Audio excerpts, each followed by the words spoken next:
The baby shower was Mom's idea, held in the elegant private dining room at the Grandview Country Club.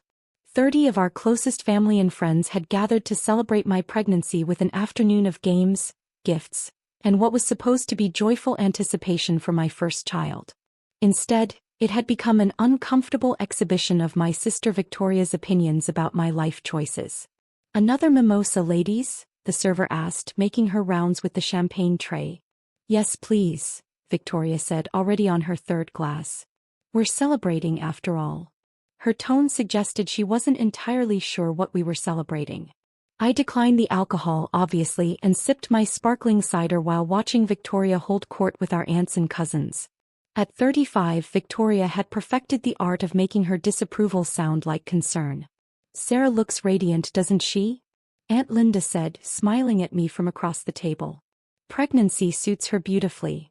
"She does look healthy," Victoria agreed, though her smile was tight. "I just hope she's thought through all the practical aspects of raising a child alone." The comment hung in the air like an unwelcome party guest. Several people shifted uncomfortably in their chairs. My best friend Jessica, who was sitting beside me, squeezed my hand under the table. "Sarah's going to be an amazing mother," she said firmly. "Oh, I'm sure she will," Victoria said quickly. "I just think it's important to be realistic about the challenges single mothers face." "What challenges are those?" I asked calmly, genuinely curious to hear Victoria's perspective. Victoria set down her mimosa and assumed the expression she used when delivering serious advice. "Well, financial security for one thing. Childcare costs, healthcare, education expenses. It takes two incomes to really provide everything a child needs these days." Cousin Emily nodded thoughtfully. "Victoria has a point. Kids are expensive." "They are," I agreed. "Though I think I'll manage." Victoria's laugh was just a little too sharp. "Sarah, you work as a freelance consultant. That's not exactly stable income." "Consulting can be quite lucrative," Jessica pointed out diplomatically. "Sometimes," Victoria conceded. "But it's unpredictable. And when you're responsible for another human being, you need reliability." Mom looked uncomfortable with the direction of the conversation. "Girls, maybe we should focus on the celebration." "I am focusing on the celebration," Victoria said. "I want Sarah's baby to have every advantage possible. I'm just being practical about what that requires." She stood up and walked to the gift table, picking up a beautifully wrapped box. "Speaking of advantages, I got something special for the baby." Victoria returned to her seat and handed me the gift with a flourish. "Open it." Inside was an exquisite cashmere baby blanket, incredibly soft and obviously expensive. The kind of luxury item that cost more than some people's monthly grocery budget. "Victoria, this is beautiful," I said honestly. "Thank you." "It's from Hermes," she said proudly. "I wanted the baby to have at least one really high-quality thing." The implication was clear. This might be the only luxury item my child would ever own. "That's very thoughtful," I said, running my fingers over the incredibly soft fabric. "I just wish I could do more," Victoria continued, her voice taking on that particular tone that meant she was about to make a point. "Children deserve the best of everything. Private schools, music lessons, travel opportunities, summer camps. All the experiences that create well-rounded adults." Aunt Linda looked puzzled. "I'm sure Sarah will provide wonderful experiences for her child." "On a freelance consultant's income?" Victoria's eyebrows rose. "Linda, do you know how much private school costs these days? Or a good nanny? Or college tuition?" The room was getting increasingly uncomfortable. Several guests were studying their plates with intense focus. "Victoria," Mom said gently, "I think Sarah will figure out what works best for her family." "Of course she will," Victoria said. "I'm just saying that single parenthood is challenging enough without financial limitations making it harder." Jessica was gripping her napkin so tightly her knuckles were white. "Sarah's going to be a wonderful provider for her child.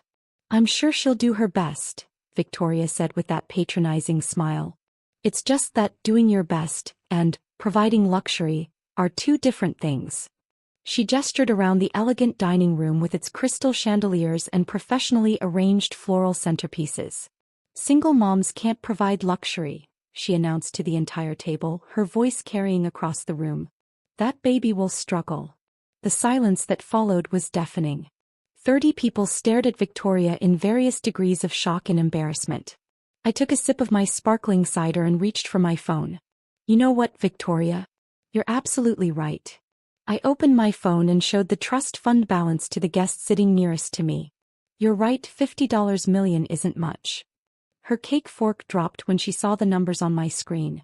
The phone was displaying my banking app, specifically the account labeled Baby Thompson Trust Fund.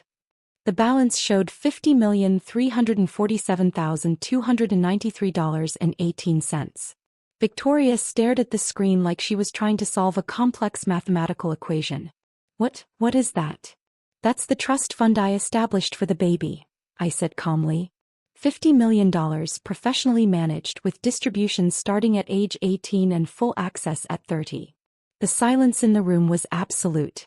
You could have heard a pin drop on the thick carpeting. Aunt Linda leaned forward to see the screen better. Sarah, is that real? Very real, I confirmed, scrolling down to show the investment portfolio breakdown. Diversified holdings across stocks, bonds, real estate and alternative investments. Managed by Henderson and Associates. Victoria was still staring at my phone with her mouth hanging open. $50 million? $50 million and growing, I corrected. The portfolio has appreciated about 8% this year. Jessica was grinning beside me. Sarah, you never mentioned the trust fund was quite that substantial. You never asked about the specific amount, I said with a smile. Cousin Emily found her voice. Sarah, how is this possible? I mean, where did $50 million come from? It was a fair question and one I'd been expecting someone to ask eventually. I've been fortunate with my investments over the past 12 years, I said simply. Your investments? Victoria's voice cracked slightly. Sarah, you work as a freelance consultant. I work as a financial consultant, I corrected. Specifically, I manage investment portfolios for high-net-worth individuals. Mom was staring at me with obvious confusion. Sweetheart, what exactly do you mean by high-net-worth individuals? I mean people with assets exceeding $10 million who need specialized financial management, I explained. My firm handles portfolio optimization, tax strategy, estate planning, and wealth preservation for clients who have substantial assets. Your firm? Victoria repeated weakly. I pulled up my company website on my phone and passed it around the table. Thompson Financial Strategies. I founded it 8 years ago. Aunt Linda was reading over Emily's shoulder. This says you manage over $400 million in client assets. $423 million as of last quarter, I said. Though it fluctuates based on market conditions. Victoria was doing math in her head. If you manage $400 million and your fees are typically between 1 and 2% annually plus performance bonuses, I finished for her. Last year my firm generated about $12 million in revenue. The number hit the table like a physical force. Several people made small gasping sounds. $12 million?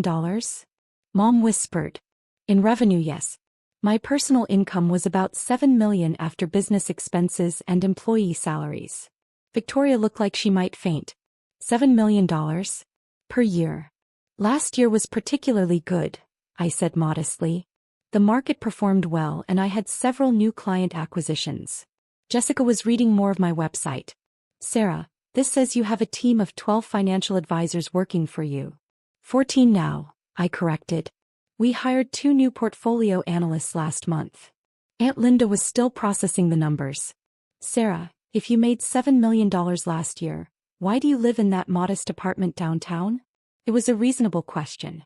Because I don't need much space, I like the location and I prefer to invest my money rather than spend it on status symbols. But you could afford anything, Emily protested. A mansion, luxury cars, designer, everything. I could, I agreed. But I drive a reliable car, live in a comfortable space and invest the difference. That's how I was able to set aside $50 million for the baby's trust fund. Victoria was still staring at my phone screen. You saved $50 million in 8 years? I invested wisely and lived below my means, I said. Compound growth is remarkable when you start with substantial capital and let it accumulate over time.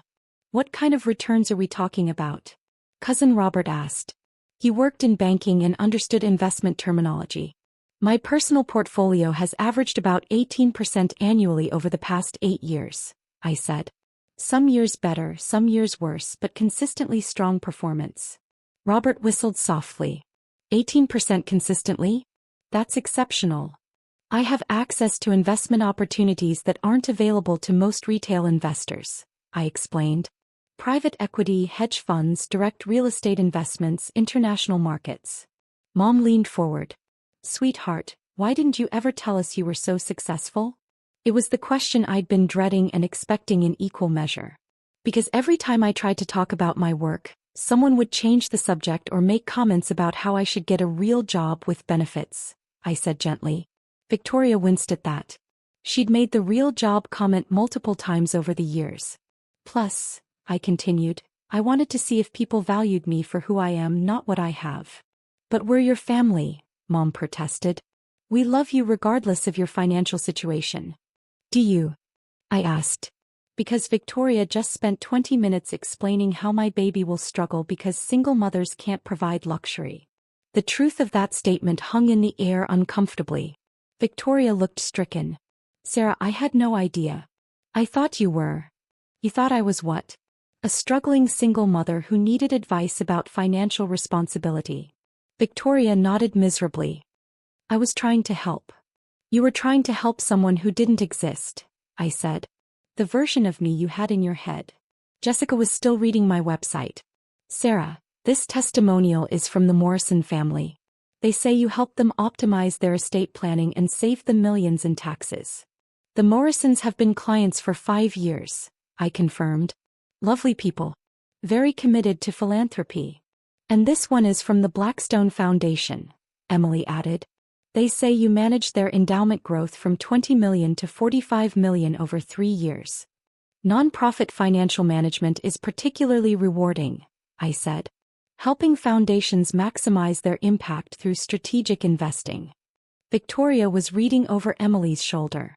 Sarah, these testimonials, these people are talking about hundreds of millions of dollars.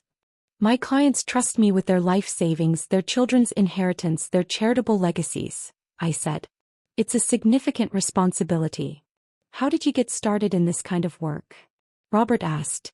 I started as a junior analyst at Henderson and Associates right out of college, I explained. They specialize in wealth management for ultra-high net worth families.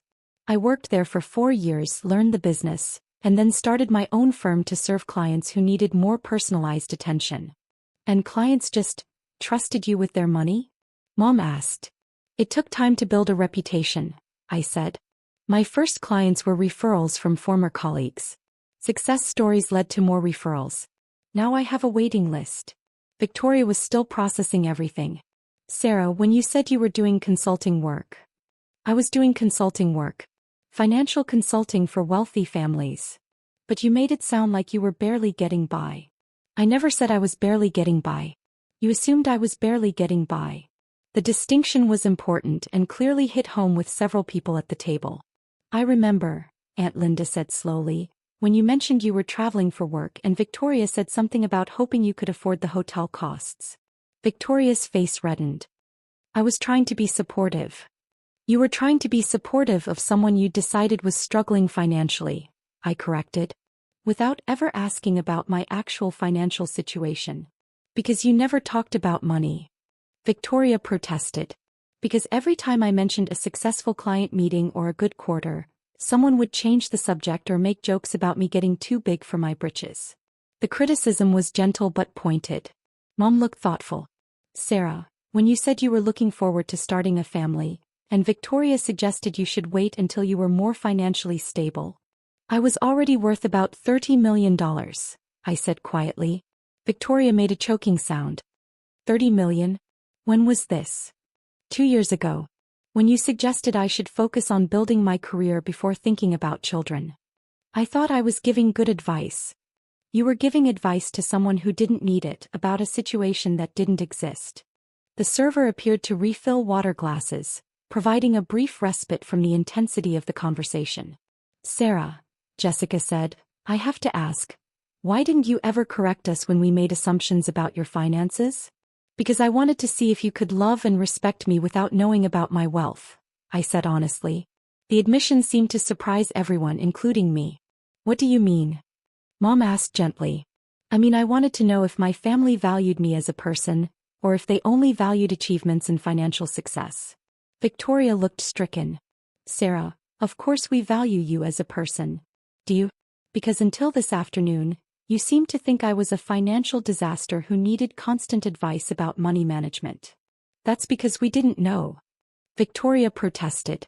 You didn't know because you never asked, I pointed out. You made assumptions and then treated those assumptions as facts. Robert was still looking at my website. Sarah, this says Thompson Financial Strategies was named one of the top boutique wealth management firms in the region. Last year, yes. We were also featured in Financial Advisor magazine as an example of successful woman-owned investment firms. When was that article published? Mom asked. 6 months ago. Victoria looked confused. 6 months ago, I was still suggesting you should look into getting a job with better benefits. The irony wasn't lost on anyone. Emily was reading more testimonials. Sarah, your clients include business owners, retired executives, inherited wealth families. These are serious money people. They're also wonderful people who trust me to protect their financial futures, I said. It's not just about the money. But it is about a lot of money, Aunt Linda said with obvious amazement. It is, I confirmed. Which is why I can provide my child with every advantage Victoria mentioned. Private schools, music lessons, travel opportunities, summer camps, and anything else that might enrich their life. Victoria was staring at the trust fund balance on my phone again. $50 million. Your baby will never want for anything. The baby will have financial security, I corrected. But they'll also have to learn the value of money, the importance of hard work, and the responsibility that comes with privilege. How do you plan to teach those things? Robert asked with genuine curiosity. The same way my parents taught me, I said, smiling at Mom. By modeling good values, setting clear expectations, and making sure they understand that money is a tool, not a goal. Mom's eyes filled with tears. Sweetheart, I'm so proud of what you've accomplished. Thank you, Mom. Victoria set down her fork and looked directly at me. Sarah, I owe you a huge apology. For what? For treating you like you needed my financial advice when you're obviously more successful than I ever imagined being. For making assumptions about your capabilities as a single mother. For embarrassing you in front of our family. It was a more sincere apology than I'd expected. Victoria, you were trying to help, I said gently. Your concern came from love, even if it was based on incorrect assumptions. But I should have asked instead of assuming. Yes, you should have. Victoria nodded slowly. What can I do to make this right? You can start by asking me about my actual life instead of the life you think I have, I said. And maybe you can help me figure out how to teach the baby about money and values. You'd want my help with that? Victoria, you're going to be this baby's aunt. Of course I want your help. The conversation continued for another hour, with family members asking genuine questions about my business, my clients, and my plans for balancing work and motherhood. For the first time in years, I felt like they were actually interested in my real life rather than the fictional version they'd created. As the shower wound down and guests began to leave, Victoria stayed behind to help clean up. Sarah, she said as we packed leftover cake, can I ask you something personal? Sure. Are you happy? I mean, with your success and your pregnancy and everything. It was such a sisterly question and exactly what I needed to hear. I'm very happy, I said honestly. I love my work, I'm excited about becoming a mother, and I feel incredibly fortunate to be able to provide for my child's future. And you're not worried about being a single mom? I'm sure there will be challenges, I said. But I have financial resources, a strong support system, and confidence in my ability to figure things out. Victoria smiled for the first time all afternoon. You know, I think this baby is going to be very lucky to have you as a mother. Thank you. That means a lot. And Sarah, next time I have opinions about your life choices, feel free to show me a trust fund balance to shut me up. I laughed. Deal. But hopefully we won't need the trust fund. Hopefully we can just have honest conversations about our actual lives. I'd like that, Victoria said. I'd like to get to know the real you instead of the version I made up in my head. 6 months later, I gave birth to a healthy baby girl named Grace. Victoria was one of the first people to visit us in the hospital, bringing a gift that was thoughtful rather than ostentatious. A beautiful hand-knitted blanket made by our grandmother years ago. I thought Grace should have something with family history, Victoria explained. Something that connects her to the generations of strong women who came before her. It was perfect, meaningful, personal, and infinitely more valuable than anything money could buy. Grace's trust fund continued to grow, but more importantly, she was surrounded by family members who finally understood that love and security come in many forms. Sometimes the best baby shower gift isn't something you can wrap in pretty paper. Sometimes it's the gift of finally being seen and understood for who you really are. And sometimes the most important trust fund isn't the one in the bank. It's the trust you build with the people who matter most.